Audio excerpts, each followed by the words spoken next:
Beberapa waktu yang lalu saya diundang akikah cucu dari jamaah. Terus cucunya itu dikasih nama Ihsan, tapi dia pakai C sama H. Saya tidak tahu apakah itu maknanya hapadeh atau apa itu kan. Kalau di huruf hijaiyah kan ada hapadeh, ha itu kan. Ada ha gadang, ha. Nah, kalau pakai titik tuh ho lagi kan. Kalau di Indonesia kan antara hapadeh joha gadang tuh payah memisahkannya tuh. Gimana cara? Ma yang hapadeh, yang ha gadang yang mah? Payah tuh. Ha. Kalau sa itu ts tuh. Sa, ts. Kalau sya sy. Kalau sin s saja. Tapi hapadeh joha gadang tuh apa membedakannya? Hah? Gimana Bu? Ha ini juga kan? Bapak membedanya. Nah, iya. Jadi kata beliau, dia pakai CH Ustaz. Tapi bacanya bukan Ihsan. Nah, kalau dibaca luri-luri kan Ihsan. I C H S A N, Pak. Kalau luri-luri mau baca Ihsan tuh, Pak. Tapi kata beliau, ini H Ustaz. Jadi bacanya Ihsan. Tidak tahu Ambo kalau selama ko CH itu H. Ya Pak Jod? Tidak tahu saya. Kalau ternyata CH itu Jo. Oh H jadinya ya. Itu yang saya takutkan. Lain tidak kho beko Pak CH ko jam. Sebab kalau kho KH dia Pak. Kalau di Iqra, kalau kita buka Iqra, ya, yang kho tuh KH kho dia. Nah, tapi kalau CH ini tidak tahu saya. Ya, cuman saya bilang begini saja. Coba cek balik Pak. Mudah-mudahan bukan seperti yang disampaikan Bapak tadi itu kan. Bukan kho nanti. Nanti artinya beda kan. Karena yang namanya ihsan itu artinya adalah kebaikan yang sempurna. Jadi kalau umpamanya diterjemahkan ke bahasa Indonesia, tulisannya itu mudah-mudahan jangan salah. Itu maksudnya. Saya tidak tahu juga, mungkin Bapak Ibu yang ngajar bahasa Indonesia ya boleh jadi nanti CH ini mungkin H itu yang dimaksud. Cuman sampai kini tidak lo tajawek dan bodoh. Cuman anak cucu beliau tuh ICHSAN. Bacaannya ihsan. Jangan dibaca ihsan. Bukan ihsan, ihsan. Kece ambu mengapa pakai CH? Pakai salah ihsan. Selesai kan itu. Nah, itu kan itu kejadian kemarin. Tapi kan kalau dipanjang-panjangan orang kaman doa leh. Kan? Ya, orang kaman doa tapi panjang-panjang kok payah lah kan itu. Nah, jadi malaikat Jibril meminta penjelasan kepada Rasulullah SAW, akhbirni anil ihsan. Kabarkan kepadaku Muhammad, ihsan itu apa? Maka Nabi menjawab, al-ihsan an ta'budallah ka'annaka tarahu fa illam takun tarahu fa innahu yaraka. Itu kan diriwayatkan Imam Muslim. Ihsan itu adalah engkau beribadah kepada Allah seolah-olah engkau melihat Allah. Jika engkau tidak melihat Allah, pasti Allah melihat engkau. Berarti kita selalu berada dalam pengawasan Allah. Itu yang disebut dengan ihsan.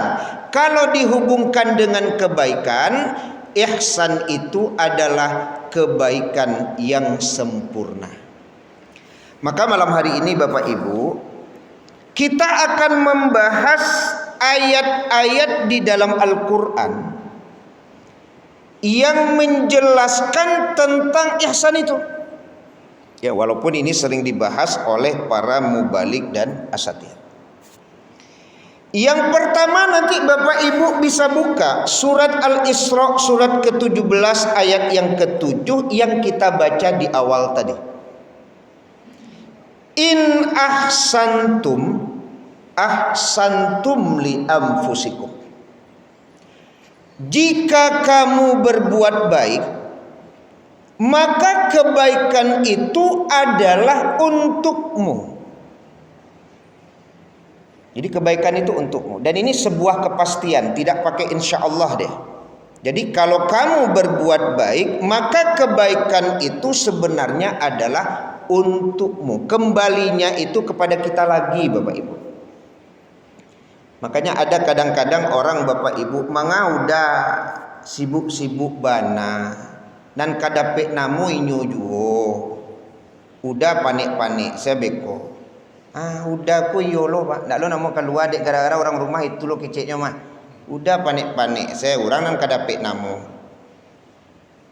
Ndak mau keluar dia Pak. Ayolah kalau model itu biarlah udah di rumah. Berarti orang yang seperti ini ndak paham dia Bapak Ibu. Dengan ayat Al-Quran surat Al-Isra ayat yang ke-7, apapun kebaikan yang kita lakukan, maka kebaikan itu kembalinya ke kita lagi gitu. Tapi memang terjadi orang-orang yang malas berbuat baik Pak, karena dalam pemahamannya untuk awak basibuk-sibuk urang jonan kanai, urang jonan kadape namo, ya kan? Urang jonan dikenal awak sebagai apa gitu. Nah pemahaman yang seperti ini keliru. Kadang-kadang gotong royong ada juga kalimat tuh Pak RT juga yang dapat namo ya. Mengawak sibuk-sibuk banget Pak RW juga. Allah tuh macam. Jadi kalimat yang seperti ini tidak betul. Karena sekali lagi kebaikan apapun yang kita lakukan Bapak Ibu itu kembalinya pasti kepada kita. Ini bukan insya Allah Bapak Ibu, pasti. Yang pasti tentu pahala, yang pasti itu sebuah keutamaan. Ya. Bahwa kebaikan kembali kepada kita sebuah kepastian. Seperti apa kembalinya kebaikan? Itu adalah urusan Allah. Kapan kembalinya kebaikan kepada kita? Itu urusan Allah. Siapa yang akan mendapatkan kembalian kebaikan kita? Itu urusan Allah. Yang jelas pasti. Makanya saya bertemu dengan seorang jamaah, kecek beliau Ustadz, ambo yo bersyukur bana Ustadz. 1000 orang nan tes Ustadz, anak ambo surang nan lulusnya. 1000 nan tes, anak beliau lulus orang. Ya artinya kan boleh jadi Bapak Ibu, kebaikan-kebaikan di masa yang lalu itu kembali kepada beliau Pak. Kembalinya itu bisa kepada beliau, bisa kepada anak beliau. Bisa kepada keluarga yang lain Pak. Itu sebuah kepastian gitu ya. Maka jamaah yang dirahmati Allah Subhanahu wa taala, ini yang bahasanya tuh kalau babue elok ko yang ndak jangan baretong-retong ini. Jangan berhitung itu. Ya. Ada jaminan. Ya. Jadi setiap kebaikan yang kita lakukan pasti kebaikan itu akan kembali kepada kita. Ya. Sekecil apapun Bapak Ibu. Ya. Tapi memang di sini juga dilanjutkan ayat tersebut. Wa in asatum falaha. Dan jika kamu berbuat jahat, pasti kejahatan itu akan kembali kepadamu. Ini yang perlu jadi pemahaman kita Bapak Ibu. Sebenarnya awak babue jahat itu Bapak Ibu, kejahatan itu kembali lagi kepada kita gitu. Jadi kalau ada orang yang berbuat jahat Pak kepada tetangganya, berbuat jahat ke dunsanaknya Pak, berarti tidak paham ayat ini dia tuh Pak, bahwa ketika dia berbuat jahat, kejahatan itu kembali lagi kepada dia. Ya. Iku raso-raso berbuat jahat, kau orang yang kemarasai, padahal baliknya tuh kawak balik Pak. Ya. Harusnya kalau paham kita ayat ini Bapak Ibu, tak kau berbuat jahit, kayak kau orang dulu, ya kan? Tak kau berbuat jahit, karena paham tadi, dia kembali lagi kepada kita tuh. Beberapa waktu yang lalu, mungkin saya pernah juga cerita kepada Bapak Ibu kan, ambo mendengar Pak, antara abang sama adik, tapi bukan kandungnya. Ini masalah keluarga sepertinya antara adiknya dan pasangannya, keluarga ini ada konflik. Sehingga mungkin agak terbawa emosi ya. Dek mungkin raso-raso dek baraja ilmu-ilmu model itu raso-raso kaneloak kan gitu Pak. Ya, nyodi orang pasisir macam. Pasisir. Ya sebenarnya ilmu-ilmu model itu kan tidak di pasisir, di mama kan ada. Cuman mungkin dek beliau kok ada menuntut kok Pak. Jadi raso ada tantangan dia gitu. Ya, kok keluarga awak bananan karena kok aja. Tidak bisa kok aja. Nah, tidak bisa didiamkan. Jadi ada raso menantang lah seperti itu. Tapi kemudian kata adiknya Pak, dia beda orang tua ya, tapi masih ada hubungan. Apa kata adiknya? Bang, abang punya anak padusi bang. Abang jangan model itu ya kan? Beko babalik ke anak gadi abang kok abang nang kana. Nah sebenarnya itu kan memahami ayat ini Bapak Ibu. Wa in asatum falaha. Awak dalam pemahaman awak kalau babuek jaik seolah-olah orang yang merasai Pak.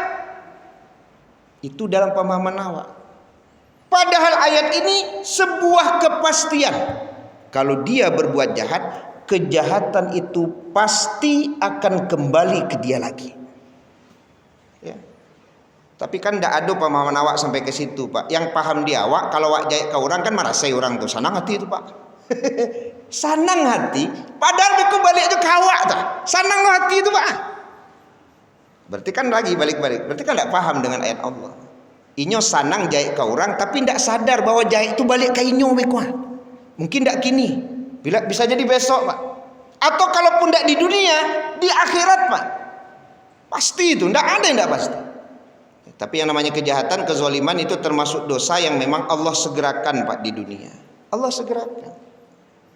Sampai yang membaca-baca Pak, kalau di pesisir itu kan ada namanya tubuh. Tapi di luar posisi ada juga tubuh namanya. Tubuh ya. Tubuh itu kan biasanya jaik ke orang tuh, bisa nyemasukkan ke makanan Pak. Ya, kan itu cerita. Cuman tubuh kok kalau tidak dapat sasaran Pak, anak beliau kan Pak. Kan begitu ceritanya. Kalau tidak dapat sasaran tubuh tuh bisa ke anaknya Pak ini tuh. Kalau tidak ada juga Pak, juinyo mati itu. Kira-kira begitu yang saya baca. Ambo pun tidak loh memahami tentang tubuh. Baca-bacanya model itu. Artinya nan babuek jaek kok. Berarti kalau kita berbuat jahat kepada orang Bu, siap-siap saja janji Allah kepastian bahwa perbuatan jahat itu akan kembali kepada kita. Tunggu salah. Capek lambek Pak, bakalan pasti itu. Itu yang kepastian. Maka berfikirlah ya, dalam-dalam terlebih dahulu kalau kababuek jaek ke orang awak Bu. Karena sekali lagi wa in asatum falaha, dan apabila engkau berbuat jahat maka kejahatan itu akan kembali lagi kepadamu. Ini di surat Al-Isra ayat yang ke-7. Nanti Bapak Ibu buka juga surat Al-Qasas ayat 77. Ini ayat ini kan sering sekali kita bahas ini. Suratnya surat ke-28. Bapak Ibu, di ayat 77 surat Al-Qasas, wa ahsin kama ahsanallah ilaik.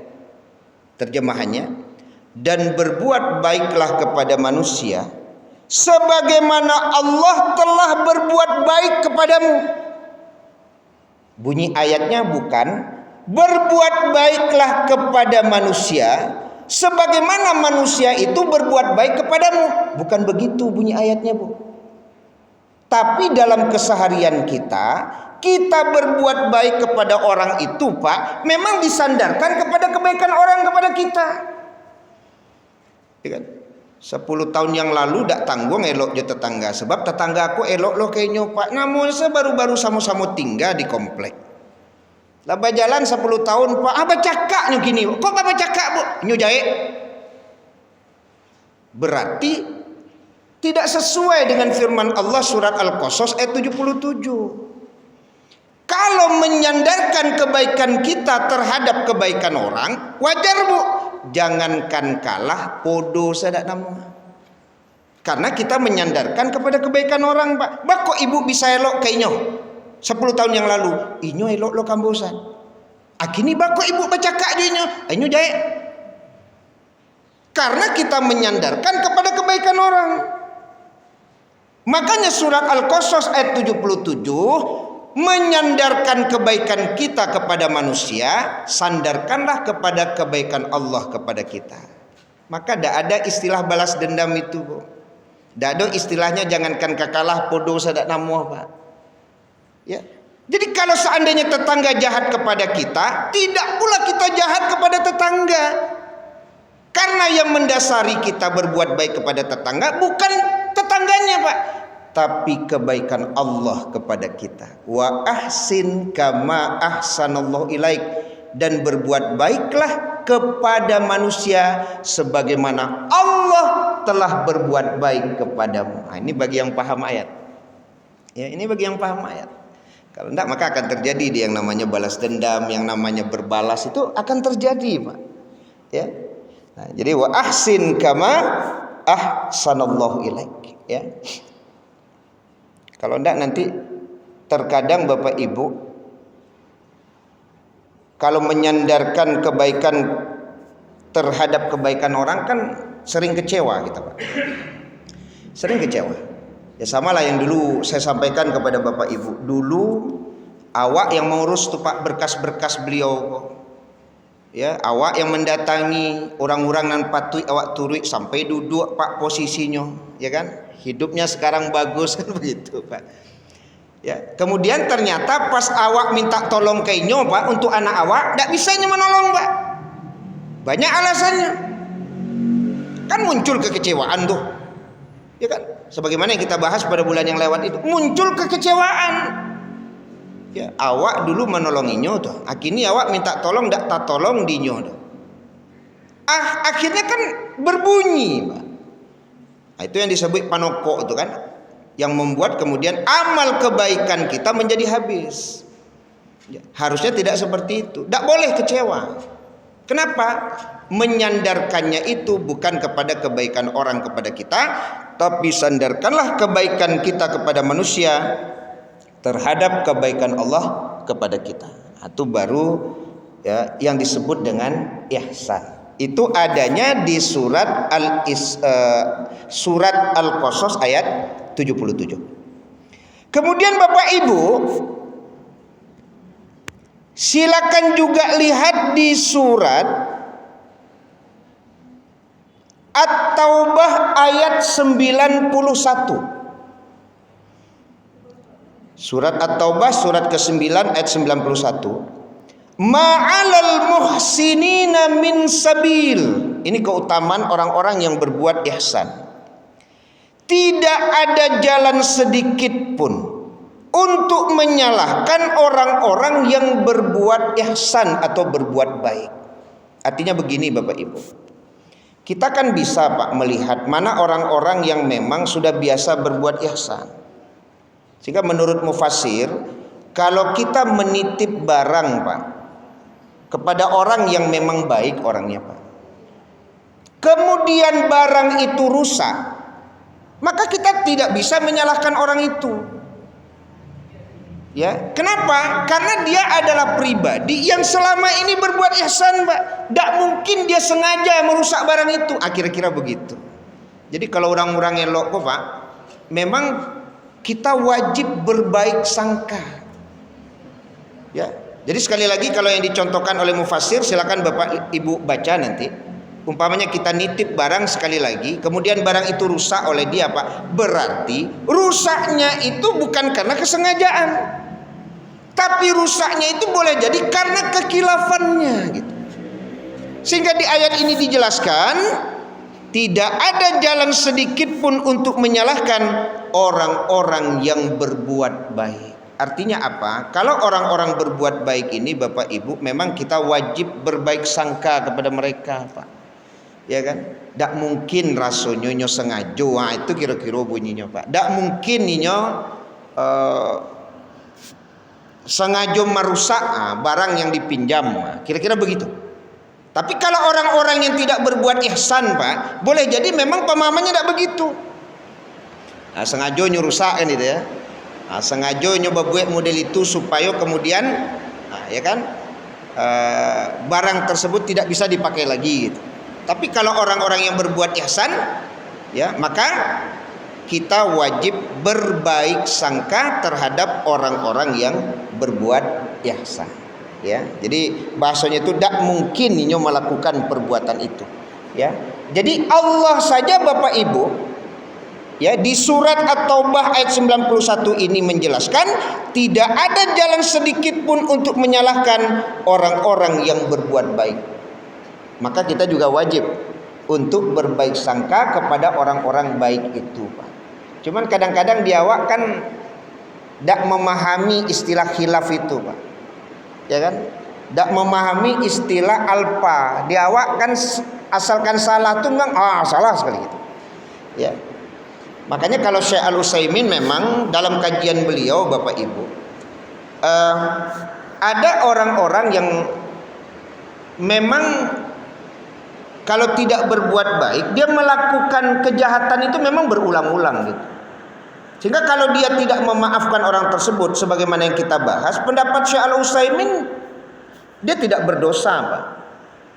Karena kalau orang yang memang tidak ada niat, Pak, untuk berbuat baik, diulangnya lagi, untuk apa dimaafkan, kata beliau? Tidak ada itikat baiknya. Besok nyulang lo balik, besok nyulang lo balik, besok diulang lo balik. Jadi pendapat Syekh Al-Utsaimin, kalau dia tidak memaafkan orang yang seperti itu, dia tidak berdosa. Tidak dosa, Pak. Sebab orang itu tidak ada niatnya Tuhan. Minta maaf itu hanya sebatas untuk apa namanya? Bermain-main saja. Berarti dia tidak berdosa. Itu pendapat Syekh Al-Utsaimin. Tapi kalau orang-orang yang muhsin tadi, Pak, kalau dia minta maaf itulah yang sebenarnya. Berarti apa yang disampaikan itulah yang sebenarnya gitu. Nah, ini keutamaan orang-orang ihsan. Kemudian Bapak Ibu jamaah yang dirahmati Allah, nanti lihat juga surat Yunus ayat 26. Lilladzina ahsanul husna wa ziyadah.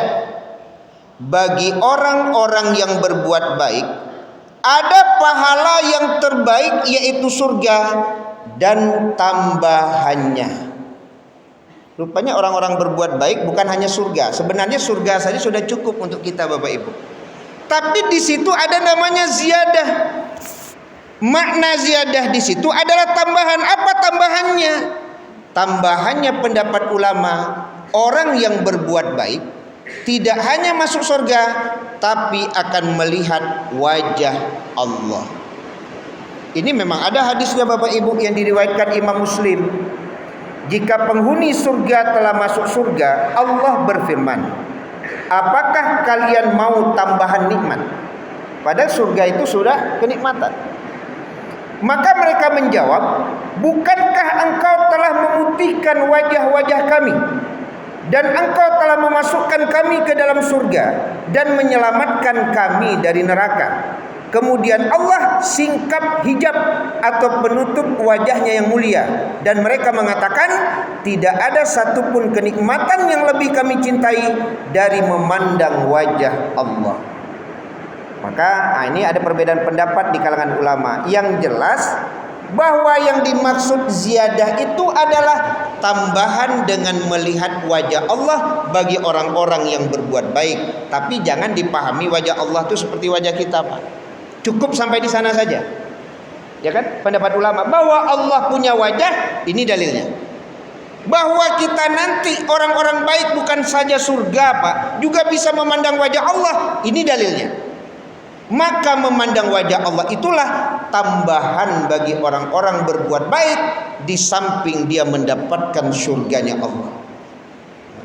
Mudah-mudahan kita mendapatkan janji Allah ini nanti Bapak Ibu, kalau kita termasuk kategori orang yang berbuat baik, tidak saja masuk surga, tapi bisa memandang wajah Allah. Itulah kerinduan yang luar biasa, ya. Kemudian terakhir sebelum kita diskusi dan tanya jawab Bapak Ibu, ya, nanti dibuka surat Ar-Rahman ayat ke-60. Hal jazaul ihsan illal ihsan. Tidak ada balasan kebaikan kecuali kebaikan pula. Jadi sangat banyak jaminan-jaminan dari Allah Subhanahu wa taala berkaitan dengan orang-orang yang berbuat baik. Dan penutup surat Al-A'raf ayat 56, inna rahmatallahi qaribum minal muhsinin. Sesungguhnya rahmat Allah itu dekat terhadap orang-orang yang berbuat ihsan. Saya buka diskusi dan tanya jawab berkaitan dengan ihsan ini, silakan. Ya. Jadi berbuat baik kalau ada. Dari ibu-ibu ada? Memang berat tantangan ihsan itu di situ. Ya. Ada pertanyaan ibu, bapak? Silakan ibu. Waalaikumsalam warahmatullahi wabarakatuh.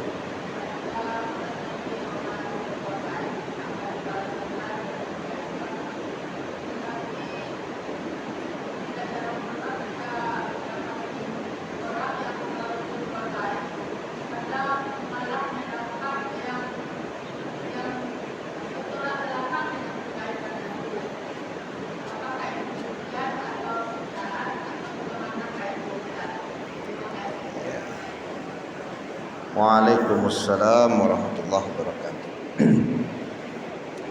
Baik, saya juga pernah mendapatkan pertanyaan, Pak. Kenapa ada orang yang berbuat baik malahan dia menderita? Saya bilang menderita atau mendapatkan penderitaan. Karena mendapatkan penderitaan itu adalah sunatullah. Karena setiap manusia itu pasti diuji dia. Nah, tapi kalau orang-orang yang beriman, dia mampu memahami ujian itu dengan baik. Dia tidak pernah menderita walaupun kita melihatnya menderita, Pak. Jadi terkadang kita memahami. Ibu awak mencaliknya, menderita. Padahal dia tidak pernah menderita, Pak. Cuman memang dia mendapatkan penderitaan, Pak. Itu dua hal berbeda. Mendapatkan penderitaan dengan menderita dua hal berbeda, Pak. Banyak orang yang mendapatkan penderitaan, Pak. Hidupnya miskin, ya kan? Tiok sebentar dapat musibah, tapi tidak menderita dia. Karena dia bersabar, Pak. Dia bersabar bahwa di situ ada namanya sunatullah, ada ketentuan Allah bahwa setiap manusia itu pasti diuji. Makanya Bapak Ibu jangan selalu memandang orang yang mendapatkan penderitaan itu menderita. Justru banyak juga orang-orang yang hidupnya bergelimang harta tapi menderita, Pak. Ya, Pak. Menderita, bantu segala-galanya, jiwanya itu tidak nyaman, Pak. Gelisah, takutnya tinggi, Pak. Ya. Jadi dibedakan antara mendapatkan penderitaan dengan menderita. Banyak orang-orang yang kita lihat menderita sebenarnya bukan menderita, Bu. Walaupun dia mendapatkan penderitaan. Ini poin pertama dulu. Ya. Kemudian yang kedua, itu berarti kan tinggal memaknai saja. Bahwa di pembalasan itu kan tadi kita bahas. Waktunya itu kan Allah yang menentukan. Kepada siapa diberikan Allah yang menentukan. Yang jelas dia pasti mendapatkan pahala dan keutamaan.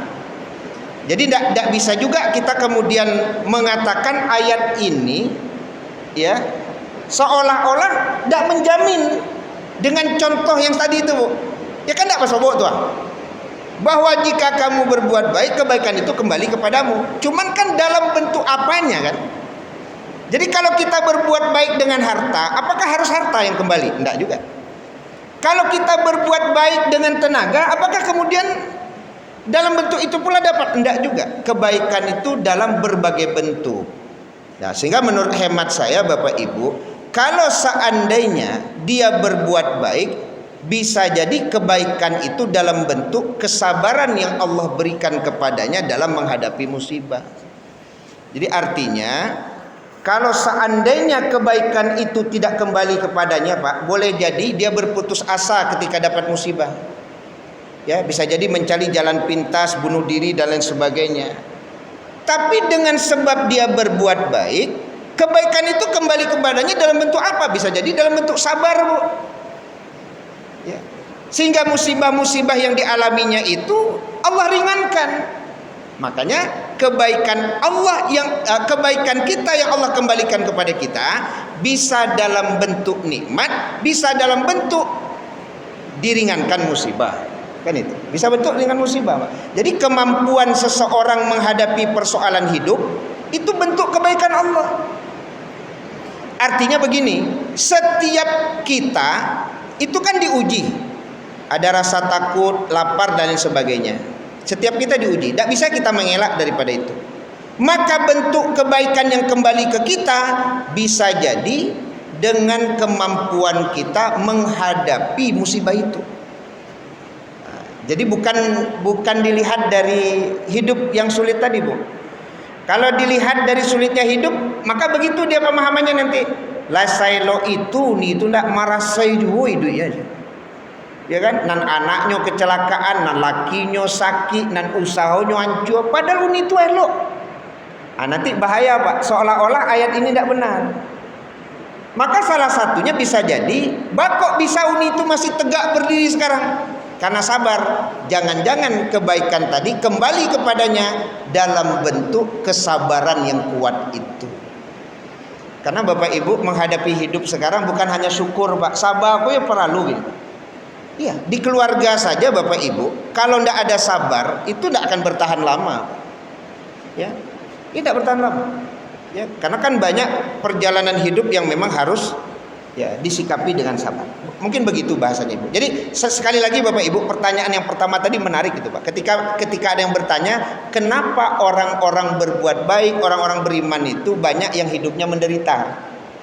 Makanya dikembalikan ke dia. Dari mana Bapak tahu dia menderita? Nyesabik yang tadi itu, Bu, marasai kok. Itu penderitaan, Pak. Beda dengan menderita. Banyak orang yang penderitaannya bertubi-tubi tapi tidak ada menderita karena dia tahu di balik ujian itu ada pahala yang besar. Sakit saja, Pak, dosa kita diampuni Allah. Tertusuk duri saja kita bersabar, dosa kita diampuni Allah. Maka jangan, kalau bahasa Ambo, jangan sok awak lebih elok lebih baik dari orang, Pak. Hanya gara-gara idui orang ko marasai awak indah. Jangan-jangan nan bahasa marasai tadi itu pandangan awak. Dalam pandangan ini enggak, biasa-biasa. Semuanya sudah ditentukan oleh Allah. Ini hanya dunia permainan dan senda gurau.